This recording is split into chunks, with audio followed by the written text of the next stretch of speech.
During World War II, millions of soldiers marched through frozen forests, slept under relentless rain, and faced weeks of exhaustion without proper shelter. But amid the mud, frost, and chaos, one simple piece of gear quietly became a lifesaver: the humble sleeping cloth. It wasn't fancy. It wasn't modern. No zippers, no synthetic filling, no insulation rating. Just a sheet of waxed or treated fabric. Plain, rugged, and built for survival. And yet, this modest layer of cloth kept entire armies alive in conditions that would cripple most modern campers. Today, we'll uncover how this forgotten WWII invention, the sleeping cloth, outperformed many modern sleeping bags, and what survivalists, bushcrafters, and outdoor adventurers can still learn from it. This is the story of the fabric that fought the war against nature itself. When soldiers fought across Europe, North Africa, and the Pacific, they weren't just battling enemies, they were battling the weather. From the icy forests of Finland to the steamy jungles of Burma, no single sleeping bag could adapt to such extremes. So, instead of relying on bulky bedding, armies turned to multi-purpose sleeping systems, practical, adaptable, and built from simple materials. The British issued the ground sheet cape, a waterproof tarp that doubled as rain protection. The Americans used shelter halves and rain capes, small canvas sections that snapped together into makeshift tents. And the Germans carried the famous Zeltbahn, a waxed canvas sheet that served as a poncho, shelter wall, stretcher, or bedroll. These weren't luxury items. They were born from necessity, for soldiers who might sleep in a foxhole one night and a swamp the next. The genius lay in their simplicity. The sleeping cloth acted as a ground barrier, moisture shield, and blanket wrap all in one. Layer it over wool blankets, and you had warmth. Fold it over your pack, and it became waterproof storage.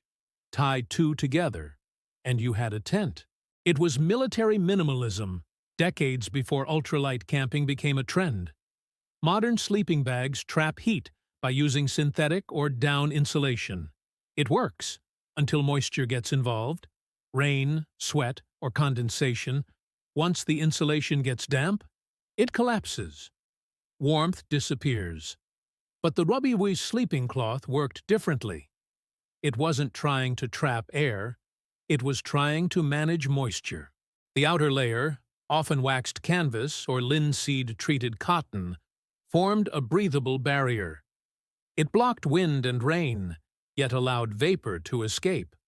That meant soldiers stayed warm and dry, even after nights in rain-soaked trenches.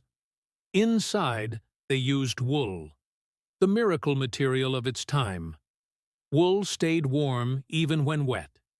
It wicked away moisture, resisted bacteria, and added insulation that adapted to body temperature. Together, canvas and wool formed a system, a modular, flexible shelter that responded to changing conditions. Cold night? Add more wool layers. Tropical jungle? Use just the cloth as a cover. Rainstorm? Fold it into a waterproof cocoon. This versatility is why many veterans later said they preferred the old cloth setup over the first generation of synthetic sleeping bags developed after the war. There's a kind of wisdom in simplicity. The soldiers of WWII didn't have the luxury of specialized gear for every situation. They had to improvise. That meant one item had to do the job of 5. The sleeping cloth could serve as a rain poncho during patrols, become a ground sheet under a tent, act as a stretcher for the wounded, or even wrap up supplies against mud and frost. This multi-purpose mindset is the foundation of modern bushcraft. While we spend hundreds on ultralight gear with single-use features, soldiers learned that durability and adaptability were far more valuable. When canvas tore, they patched it. When wool got damp, they dried it by the fire. It wasn't disposable, it was dependable. And that's the lesson worth remembering. Real survival gear doesn't need to be new. It just needs to work. So how can modern survivalists apply this 80-year-old wisdom?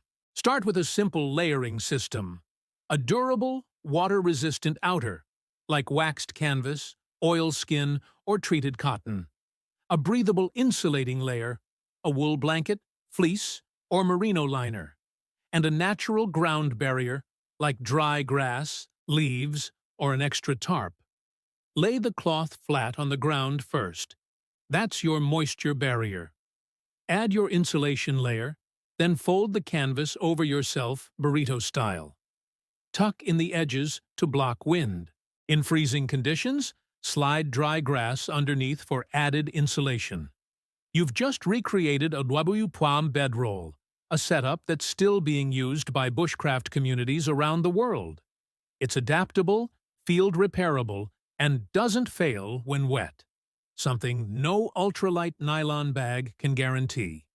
And when you're done, it dries fast, resists mold, and can double as a tarp or poncho. The more you use it, the more it feels like an old friend, reliable, rugged, and quietly effective. If you want to go even further, you can still find authentic WWII style sleeping cloths. Surplus stores often sell reproduction zelt bins or British ground sheets. With a light treatment of beeswax or linseed oil, they'll perform just like they did 80 years ago. Many bushcraft enthusiasts even sew tie points into the corners, allowing one sheet to serve as a tarp, poncho, or stretcher, exactly as soldiers once did in the field. There's a deep satisfaction in reviving these old methods, not just for nostalgia, but for what they represent: resilience, adaptability, and a respect for the fundamentals of survival. The beauty of the WWII sleeping cloth wasn't in high technology. It was in understanding how the human body and the environment interact. Warmth doesn't come from a brand name. It comes from smart layering, moisture control, and a material that works with nature, not against it.